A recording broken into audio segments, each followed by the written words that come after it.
নৱেম্বৰৰ শেষৰ সপ্তাহত গজকেশৰী ৰাজযোগৰ গঠন হৈছে। এই সপ্তাহত সক্ৰিয় হ'ব গজকেশৰী ৰাজযোগ। নৱেম্বৰৰ শেষ সপ্তাহত গজকেশৰী ৰাজযোগৰ প্ৰভাৱত বহু লোক ধনী হ'বলৈ গৈ আছে। দৰাচলতে এই সপ্তাহত চন্দ্ৰ বৃশ্চিক ৰাশিলৈ স্থানান্তৰিত হ'ব, যাৰ বাবে বৃহস্পতি আৰু চন্দ্ৰ ইটোৱে সিটোৰ লগত সংযুক্ত হ'ব। অৰ্থাৎ দুয়োজনে ইজনে সিজনৰ পৰা সপ্তম স্থানত প্ৰৱেশ কৰিব, যাৰ বাবে গজকেশৰী ৰাজযোগৰ গঠন হ'ব। গজকেশৰী ৰাজযোগে মানুহৰ বুদ্ধি, প্ৰজ্ঞা আৰু সন্মান বৃদ্ধি কৰে। সেই ধনৰ সমান্তৰালকে ধনো বৃদ্ধি পায়। এনে পৰিস্থিতিত বৃষ, তুলা আৰু কন্যা ৰাশিকে ধৰি 5 ৰাশিয়ে নিজৰ বুদ্ধিমত্তা আৰু বিবেচনাৰে এই সপ্তাহত গজকেশৰী ৰাজযোগৰ পৰা অপৰিসীম উপকৃত হ'ব। এই সপ্তাহৰ ভাগ্যৱান ৰাশিৰ বিষয়ে জানো আহক। প্ৰথম ভাগ্যশালী ৰাশিটো হৈছে বৃষ ৰাশি। বৃষ ৰাশিৰ স্থানীয় লোকৰ বাবে সপ্তাহৰ আৰম্ভণিতে আপোনাৰ পাৰিবাৰিক জীৱনটো অতি ভালদৰে চলি যাব। এই সপ্তাহৰ আৰম্ভণিতে আপুনি পৰিয়ালত কিছুমান ডাঙৰ দায়িত্ব ল'ব লগা হ'ব পাৰে, য'ত আপুনি আপোনাৰ পিতৃ মাতৃকে ধৰি সকলো সদস্যৰ পৰা সম্পূৰ্ণ সমৰ্থনো লাভ কৰিব আৰু তেওঁলোকৰ সকলোৰে সহায় সহযোগিতা পালে আপুনি অতি সুখী হ'ব। চাকৰি প্ৰত্যাশীসকলৰ বাবেও এই সপ্তাহটো অতি উপকাৰী বুলি প্ৰমাণিত হ'ব, কিন্তু এই সপ্তাহটো বিবাহিত লোকৰ বাবে অতি উপকাৰী বুলি ক'ব পাৰি। এই সপ্তাহত আপোনাৰ সংগীৰ পৰা সম্পূৰ্ণ সমৰ্থন লাভ কৰাৰ বাবে আপুনি মানসিকভাৱে অতি শক্তিশালী অনুভৱ কৰিব। গতিকে সংগীৰ অনুভৱক আওকাণ নকৰিবলৈ পৰামৰ্শ দিয়া হৈছে আৰু সংগীৰ সৈতে মিলাপ্ৰীতিৰ ভাৱ জগাই তুলিবলৈ আপুনি বিশেষ পদক্ষেপ ল'ব লাগিব। তেওঁলোকৰ অনুভৱকো বুজিবলৈ আপুনি যত্ন কৰিব। ইয়াৰ ফলত আপোনালোকৰ পৰিয়ালত ভাল সম্পৰ্ক গঢ়ি উঠিব আৰু সকলো সদস্যৰ মাজতো ঘনিষ্ঠতা বৃদ্ধি পাব। এতিয়া দ্বিতীয় ভাগ্যশালী ৰাশিটো হৈছে কন্যা ৰাশি। কন্যা ৰাশি জাতকৰ এই সপ্তাহত আপোনালোকৰ বাবে উপকাৰী হ'ব, কাৰণ এই সপ্তাহত আপুনি বিচৰা সফলতা লাভ কৰিবলৈ আৰম্ভ কৰিব।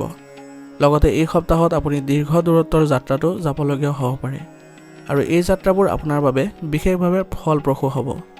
ভ্ৰমণ উপকাৰী হ'ব, কিন্তু আপুনি অলপ ভাগৰুৱা অনুভৱ কৰিব পাৰে। এই সপ্তাহত ব্যৱসায়ত লাভ পাবলৈ হ'লে কিছু ৰিস্ক ল'বলগীয়া হ'ব পাৰে আৰু এনে কৰিলে আপুনি ডাঙৰ কাম লাভ কৰিব পাৰে।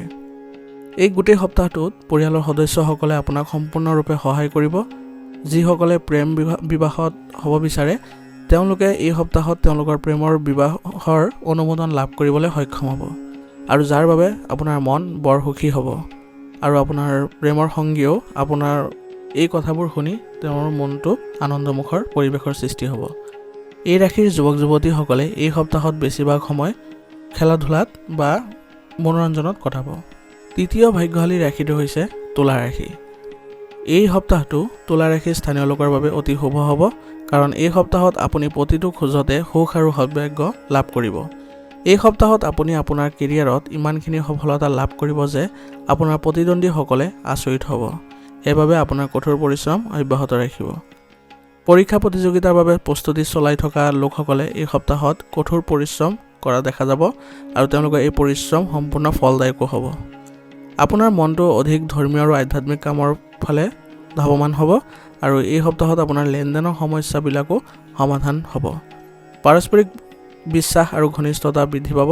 ইয়াৰ জৰিয়তে আপুনি পৰিয়াল ব্যৱস্থাটো ইতিবাচক কৰি ৰাখিবলৈ সক্ষম হ'ব। চতুৰ্থ ভাগ্যশালী ৰাশিটো হৈছে বৃশ্চিক ৰাশি। বৃশ্চিক ৰাশিৰ বাবে এই সপ্তাহটো শুভকামনা আৰু সৌভাগ্য কঢ়িয়াই আনিব। সপ্তাহৰ আৰম্ভণিলৈকে আপোনাৰ জীৱিকাৰ সন্ধান শেষ হ'ব। সপ্তাহৰ আৰম্ভণিতে যদি ঘৰত কোনো ধৰ্মীয় বা শুভ অনুষ্ঠান হয়, তেনেহ'লে আপোনাৰ মনটো সুখী হ'ব। দীৰ্ঘদিন ধৰি ব্যৱসায় সম্প্ৰসাৰণৰ কথা চিন্তা কৰি অহাসকলৰ বাবে এই সপ্তাহটো অতি অনুকূল হ'ব, কাৰণ এই সপ্তাহত আপোনাৰ ইচ্ছা অনুসৰি আপোনাৰ ব্যৱসায় দ্ৰুত হ'ব আৰু ইয়াৰ ফলত আপুনি অধিক লাভো অৰ্জন কৰিব। এই সপ্তাহত আপুনি আদালতৰ বিষয়ত সফলতা লাভ কৰিব। দীৰ্ঘদিন ধৰি বাকী থকা আপোনাৰ সকলো কাম এই সপ্তাহতে সম্পূৰ্ণ হ'ব।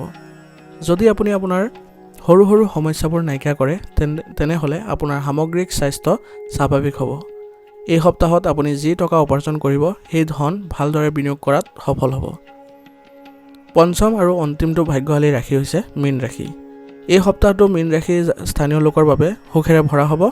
দীৰ্ঘদিন ধৰি চিন্তিত হৈ থকা সকলোবোৰ কথাই এই সপ্তাহৰ পৰাই ইতিবাচক হ'বলৈ আৰম্ভ কৰিব। এই সপ্তাহৰ আৰম্ভণিতে আপুনি আপোনাৰ মূল্যৱান সামগ্ৰীৰ প্ৰতি অলপ সাৱধান হোৱাৰ প্ৰয়োজন আছে। এতিয়াৰ বাবে বিৰোধীৰ পৰা অলপ সাৱধান হ'বলৈ পৰামৰ্শ দিয়া হৈছে, কাৰণ আপোনাৰ প্ৰতিদ্বন্দ্বীসকলে আপোনাৰ কামত বাধা দিবলৈ চেষ্টা কৰিব পাৰে।